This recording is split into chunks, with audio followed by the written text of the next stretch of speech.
Hello दोस्तों, नमस्कार। मैं अभिषेक विश्वकर्मा आपका अपने यूट्यूब चैनल अभिषेक विश्वकर्मा मैथ स्पेशलिस्ट पर स्वागत करता हूं। दोस्तों, जैसा कि आप जानते हैं कि कुछ व्यक्तियों का कमेंट आया कि सर जीएस भी पढ़ाया करिए, तो इसीलिए मैंने आपके बीच में आज से जीएस पढ़ाने का पीडीएफ भी आपको प्रोवाइड करने वाला हूं। तो जिसमें हम आज आपको भारत के टॉप 100 क्वेश्चन को सॉल्व करवाने वाले हैं, जिसमें से आज हमारा जो इस वीडियो बन रहा है, इस वीडियो में आपको हम टॉप 25 क्वेश्चन कवर करवाने वाले हैं। अगर आप मेरा 100 क्वेश्चन पूरा देख लेते हैं वीडियो को, तो दोस्तों आपको मुझे उम्मीद है कि पूरे भारत के भूगोल से आपको कोई परेशानी होने वाली बात नहीं होगी और आपको एग्ज़ाम में भी इससे रिलेटेड क्वेश्चन मिलेंगे और उससे हूबहू यही क्वेश्चन भी पूछे जाते हैं। तो चलिए दोस्तों, आगे हम बढ़ते हैं। आज से हमारा जो टॉपिक स्टार्ट हो रहा है, भारत का भूगोल, इंडियन जियोग्राफी का हम पहला क्वेश्चन से अटेम्प्ट करने वाले हैं। इसमें से पहले क्वेश्चन का नाम है हमारा, दोस्तों पहला क्वेश्चन हमारा शुरू होता है, भारत के क्षेत्रफल के हिसाब से भारत का विश्व में कौन सा स्थान है। दोस्तों देखिए, क्षेत्रफल की बात कर रहा है, जो क्षेत्रफल के हिसाब से हमारा भारत देश वो 7वां स्थान है। कौन सा स्थान है? 7वां स्थान है क्षेत्रफल के हिसाब से भारत का नंबर। ठीक है दोस्तों, अगर इसी में आपको अगर ये पूछता कि जनसंख्या के हिसाब से भारत विश्व में कौन सा स्थान रखता है, तो जनसंख्या की दृष्टि से भारत का विश्व में दूसरा स्थान। दोस्तों कौन सा स्थान है? दूसरा स्थान है, याद रखना, दूसरा स्थान है जनसंख्या की दृष्टि से। अगला क्वेश्चन जो हमारा स्टार्ट होता है, दूसरा है, विश्व के कुल क्षेत्रफल का कितना प्रतिशत भाग, विश्व के कुल क्षेत्रफल का कितना प्रतिशत भाग भारत का है। दोस्तों ये आपसे इस क्वेश्चन में ये पूछा जा रहा है कि जैसे कि मान लीजिए पूरी दुनिया है, पूरे वर्ल्ड जो है 100% है, अगर 100% क्षेत्रफल पर है पूरा वर्ल्ड, तो हमारा भारत देश कितने क्षेत्रफल पर बसा हुआ है। तो जो देखिए दोस्तों, इसका जो सही आंसर होगा ये ऑप्शन नंबर ए सही होगा, यानी कि 2.43%। 2.43% है भारत का क्षेत्रफल पूरे वर्ल्ड में। ठीक है दोस्तों, नेक्स्ट क्वेश्चन हमारा स्टार्ट होता है, भारत के किस राज्य की तटरेखा सर्वाधिक लंबी है। भारत के किस राज्य की तटरेखा सर्वाधिक लंबी है। तो दोस्तों तट रेखा का मतलब समझते हैं क्या होता है? तट का मतलब ये है कि जैसे समुद्र का कोई किनारा है, ठीक है, समुद्र का कोई किनारा है और उस किनारे से कोई भूभाग लगता है, तो उस भूभाग जो पानी से टच में है उसी को किनारा बोलते हैं या फिर तट बोलते हैं।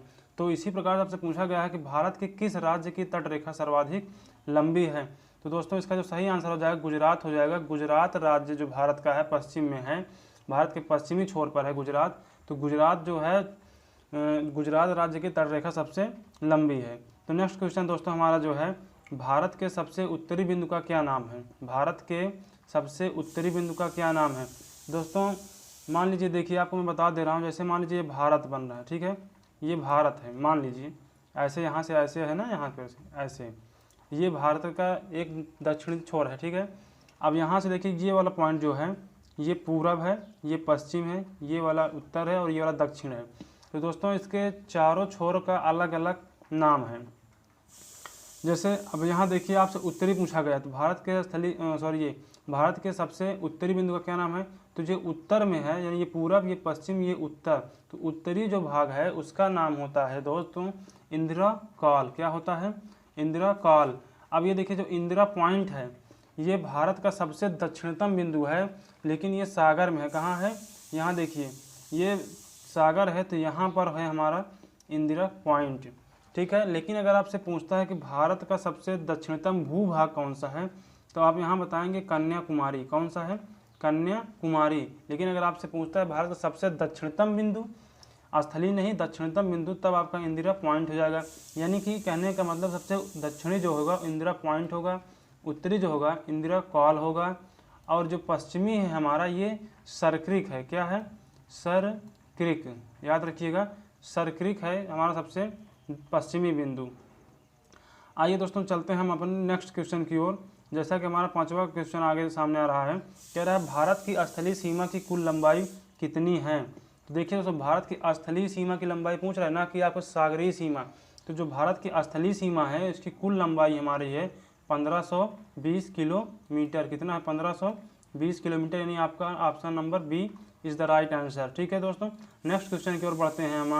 हमारा जो नेक्स्ट क्वेश्चन है ये कह रहा है, भारत के कुल कितने राज्य समुद्र तट से लगे हुए हैं। ठीक है, जैसे कि आप जानते हैं कि भारत में वर्तमान में 28 राज्य हैं, तो 28 राज्यों में से ऐसे कितने राज्य हैं जो समुद्र तट से सीमाएं बनाते हैं। तो दोस्तों इसका जो सही आंसर हो जाएगा ऑप्शन नंबर बी हो जाएगा, यानी 9 राज्य ऐसे हैं जो कि सागर से सटे हुए हैं या फिर तट से लगे हुए हैं।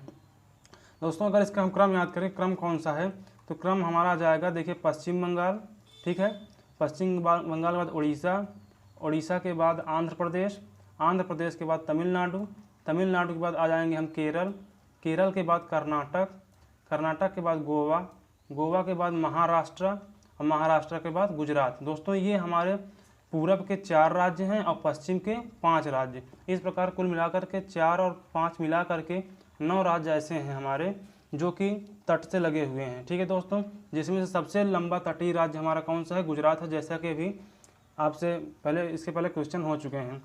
चलिए दोस्तों अगला क्वेश्चन को पढ़ते हैं। 7वां क्वेश्चन जो है हमारा, भारत का उत्तर से दक्षिण विस्तार कुल कितने किलोमीटर है। देखिए भारत को अगर डिवाइड कर दिया जाए उत्तर और दक्षिण में, ठीक है, देखिए क्या कह रहा है, भारत का उत्तर से दक्षिण विस्तार, ये देखिए ये भारत है, भारत को मैंने ऐसे बना लिया भारत का मैप, ये पूरब, ये पश्चिम, ये उत्तर और ये दक्षिण। तो जो आपसे पूछ रहा है, ये पूछ रहा है कि उत्तर से दक्षिण यानी कि इधर से और इधर का, उत्तर से दक्षिण का जो विस्तार है ये कितना किलोमीटर है। दोस्तों याद रखिएगा ये हमारा है 3214 किलोमीटर, लगभग 3200 किलोमीटर के बराबर है, जबकि इसमें 32 और कोई ऑप्शन नहीं है, तो 3214 किलोमीटर जो हो जाएगा ये आपका सही आंसर हो जाएगा। यानी अगर आपसे पूछता है कि भारत में उत्तर से दक्षिण का विस्तार जो है ये कितना किलोमीटर है, तो 3200 किलोमीटर के आसपास में। ठीक है दोस्तों, अगर यही क्वेश्चन आपसे पूछता कि भारत में भारत का पूरब से पश्चिम का विस्तार कितना किलोमीटर है, तो दोस्तों ये पूरब से पश्चिम की ओर 2900 किलोमीटर है। कितना है, 2900 किलोमीटर। याद रखिएगा दोस्तों, ये आपका पूरब से पश्चिम का विस्तार है 2900 किलोमीटर। दोस्तों चलिए नेक्स्ट क्वेश्चन की ओर बढ़ते हैं, जो हमारा 8वां क्वेश्चन है। ये कह रहा है 82.5 डिग्री पूर्वी देशांतर रेखा भारत के किस राज्य से होकर गुजरती है। यानी कि जो 82.5 डिग्री पूर्वी देशांतर है, अच्छा आपको पता होना चाहिए अक्षांश क्या है, देशांतर क्या है। ये मान लीजिए, देखिए आपको मैं क्वेश्चन आपका 8वां करवाने वाला हूँ। 8वां क्वेश्चन में मान लीजिए ये हमारी पृथ्वी है, ये क्या है, पृथ्वी है। तो जो इसमें क्षैतिज रेखाएं होती हैं ऐसे, ये विषुवत रेखा हो जाएगी, उसके बाद जो क्षैतिज रेखाएं हमारी खींची जाती हैं ऐसे ऐसे, ये हमारी अक्षांश कहलाती हैं। क्या कहलाती हैं दोस्तों, अक्षांश कहलाती हैं। लेकिन अगर ये सब अक्षांश हैं और जो आपकी देशांतर रेखा होती है ये ऊर्ध्वाधर ऐसे ऊपर से नीचे की ओर होती हैं, ये आपकी अक्षांश देशांतर रेखाएं हैं। ठीक है, तो उसी में आपसे जैसे आपको पता है कि भारत हमारा कहाँ स्थित है, ये मान लीजिए ग्लोब पृथ्वी है, और पृथ्वी के ऐसा अगर 4 भागों में बांट दिया जाए, और पृथ्वी में भारत कहाँ स्थित है, तो भारत यहाँ इस पॉइंट पर स्थित है। ठीक है, तो यानी कि उत्तर पूर्व में भारत स्थित है। ठीक है, ये देखिए ये पूरब, ये पश्चिम, ये उत्तर, तो ये क्या हो जाएगा हमारा उत्तर पूर्वी भाग। तो अब इसमें से क्या कह रहा है कि 82.5 डिग्री पूर्वी देशांतर रेखा भारत के किस राज्य में है या किस राज्य से होकर गुजरती है। तो जो 82.5 डिग्री देशांतर रेखा होती है ये भारत के बिहार राज्य से होकर के गुजरती है। ठीक है दोस्तों, कहाँ से, बिहार राज्य से।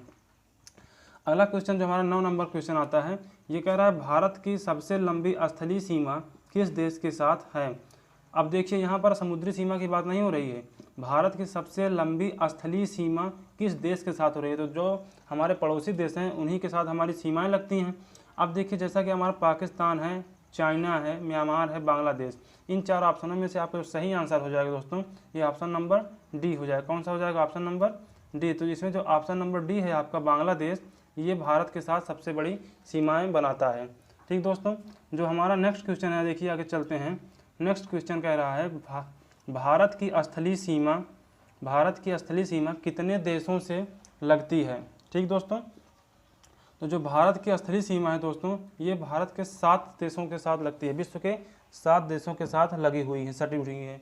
ठीक दोस्तों, अब जैसा कि आप देख रहे हैं इसमें आपका क्या आ जाएगा, कौन कौन से देश हैं, पाकिस्तान के ऊपर अफगानिस्तान के बगल में चाइना के नीचे चले आइए नेपाल के बगल में भूटान के पास में म्यांमार। ठीक दोस्तों, आप कितने राज्य हो गए, 3, 3, 6, और जो 7वां राज्य हमारा देश हो जाएगा हमारा, ये हो जाएगा, देखिए कौन कौन से हो गए, पाकिस्तान, अफगानिस्तान, चाइना, नेपाल, भूटान और म्यांमार, और हमारा 7वां है बांग्लादेश। तो ये 7 देशों से हमारे भारत की सीमाएं लगती हैं। ठीक दोस्तों, अगला हम चलते हैं नेक्स्ट क्वेश्चन की ओर। सॉरी, ये क्वेश्चन रिपीट हो गया है, 11वें क्वेश्चन की ओर बढ़ते हैं। जो हमारा नेक्स्ट क्वेश्चन है, कह रहा है डूरंड लाइन किन दो देशों के बीच स्थित है। ये जो डूरंड लाइन है ना, ये एक बॉर्डर है, ठीक है, ये बॉर्डर का नाम है। तो पूछ रहा है कि डूरंड लाइन किन दो देशों के बीच स्थित है। देखिए जो भारत और चाइना है, भारत और चाइना के बीच में मैकमोहन रेखा है, ठीक है, तो ये हमारा आंसर नहीं होगा। और जो भारत और पाक के बीच में बॉर्डर बनता है, ये रेड क्लिफ बनता है, ठीक है, तो ये भी हमारा आंसर नहीं होगा। तो कह रहा है कि डूरंड लाइन किन दो देशों के बीच स्थित है, तो ये आपका सही आंसर हो जाएगा। Option number C is the right answer. इसमें आपसे पूछा था डूरंड लाइन किन दो देशों के बीच स्थित है, तो भारत और अफगानिस्तान के बीच में डूरंड लाइन स्थित है। कभी कभी क्वेश्चन में ये भी पूछता है कि बांग्लादेश अफगानिस्तान और पाकिस्तान के बीच में कौन सी रेखा है, तो वहाँ पर भी डूरंड लाइन आंसर इसका होता है। दोस्तों चलिए 12वें क्वेश्चन की ओर हम बढ़ते हैं। जो हमारा 12वां क्वेश्चन है, ये कह रहा है कर्क रेखा भारत के कितने राज्यों से होकर गुजरती है। जो कर्क रेखा है दोस्तों, जैसा कि आप जानते हैं ये ग्लोब है हमारा, ग्लोब में ये देखिए पृथ्वी है हमारी, पृथ्वी में एक विषुवत रेखा होती है जो बीच में होती है, उसके ऊपर 23.5 डिग्री पर होता है हमारी कर्क रेखा, और 23.5 डिग्री दक्षिण में होती है हमारी मकर रेखा। तो आपसे कह रहा है कि कर्क रेखा, ये वाली कर्क रेखा हो जाएगा और ये मकर रेखा। तो कह रहा है कि कर्क रेखा भारत के कितने राज्यों से होकर गुजरती है। तो जो हमारी कर्क रेखा है दोस्तों भारत के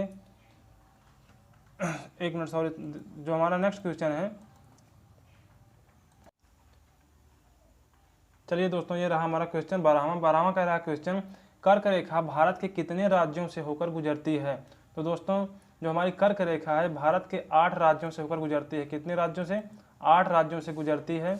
ये देखिए 8 राज्यों से होकर गुजरती है, जिसमें से हमारा कौन कौन से राज्य हो जाएंगे आपको एक ट्रिक में बता देता हूँ, जिससे आपको बहुत आसानी से याद हो जाएगा।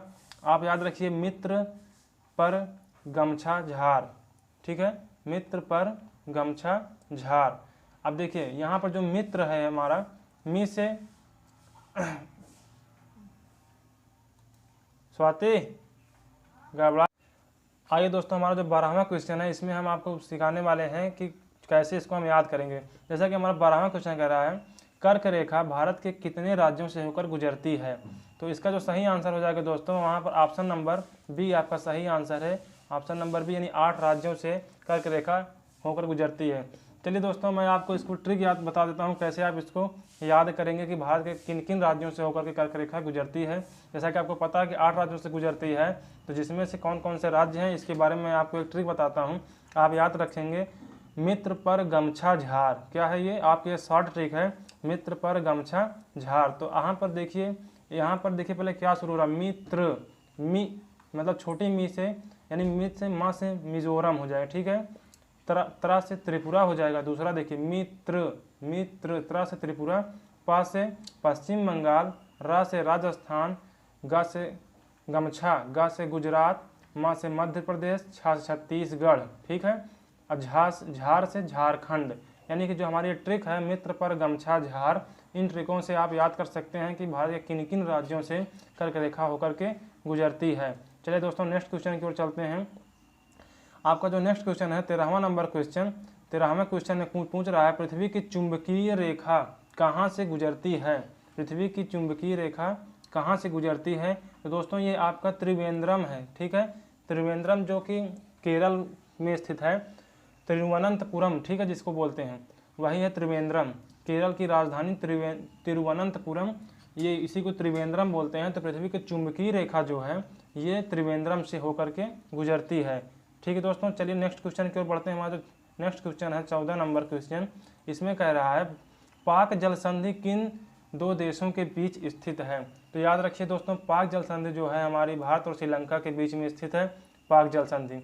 नेक्स्ट क्वेश्चन की ओर बढ़ते हैं। जो 15वां क्वेश्चन है हमारा, कह रहा है निम्न में से किस राज्य की सीमा चीन से नहीं मिलती है, ठीक है, निम्न में से किस राज्य की सीमा चीन से नहीं मिलती है।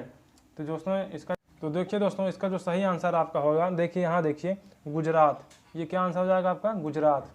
अब देखिए यहाँ पर ये सिक्किम जो है ये पूर्व में है, उत्तराखंड जो है उत्तर में है, अरुणाचल प्रदेश जो है हमारा पूर्व में है, यानी लेकिन जो गुजरात है ये पश्चिम के छोर पर है भारत में, इसलिए ये चीन से सीमा नहीं बनाता है।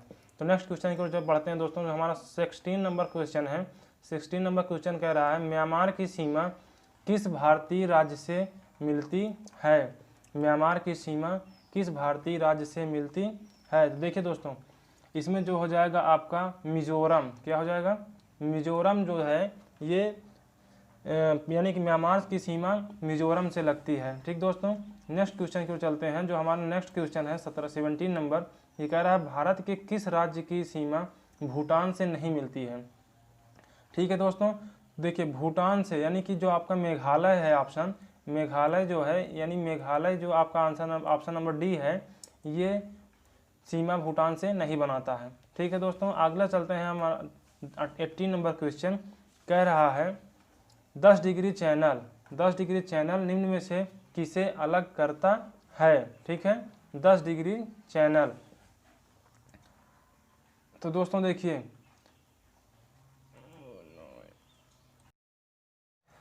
चलिए दोस्तों नेक्स्ट क्वेश्चन जो है हमारा 18 नंबर क्वेश्चन है।